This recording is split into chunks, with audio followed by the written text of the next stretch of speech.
dari kelompok penjaga kata. Perkenalan sama anggota dulu yuk. Saya Diana Melia dari absen 13.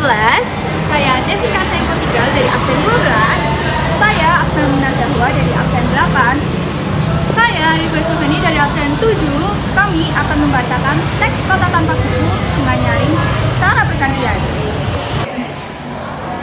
Kota tanpa buku. Pernahkah kau pergi ke toko buku, perpustakaan, atau taman bacaan? Tidakkah kau merasa spesial berada di dalamnya? Di sekelilingmu terdapat berbagai tokoh dari dunia nyata dan hayal. Tempat yang pernah kau kunjungi ataupun belum. Informasi dan cerita dari masa kini, masa lalu, dan masa depan. Semua berpadu, semua berada dalam genggamanmu. Saat berada di antara buku, tidakkah kau merasa menjadi raja dan ratu? Ruang dan waktu seolah menyatu tanpa batas. Kau bisa terbang melintasi sekat negara dan melewati berbagai zaman. Kau bisa menyelam ke dalam samudra, layang di angkasa, bercanda dengan aneka satwa, dan berkelana di tengah padatnya kota, juga di rimba raya. Kau tahu, buku adalah jendela dunia, kunci pengetahuan, dan pintu wawasan. Muhammad Hatta, sang proklamator, berkata, "Aku rela di penjara asalkan bersama buku. Karena dengan buku, aku bebas."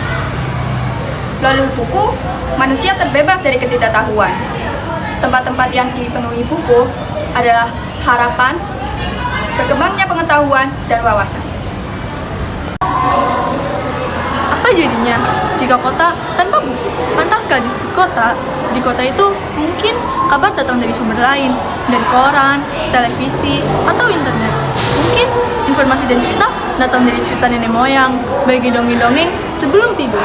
Irama warganya pun tiada beda, bangun pagi, bertebaran di muka bumi untuk berbagai keperluan, untuk kembali pulang siang atau sore harinya. Setelah itu, mereka berangkat tidur dan memulai lagi hari berikutnya. Semuanya serupa. Di kota itu mungkin ada bangunan bernama perpustakaan, di dalamnya buku-buku berderet dalam rak yang tak terjamah. Tiada tangan meraih dan membuka halaman demi halaman dengan sukacita. Mungkin juga ada tumpukan buku di sudut-sudut sekolah yang sepi dan berdebu, yang jarang dikunjungi, jarang dibaca. Buku-buku di sana teronggok tanpa nyawa. Bagaimana dengan kotamu? Mungkin kau tinggal di tengah kota yang megah, di gang sempit, di desa terpencil, di sisi pesisir, atau di kaki gunung. Adakah perpustakaan, taman bacaan, atau toko buku di dekat rumahmu?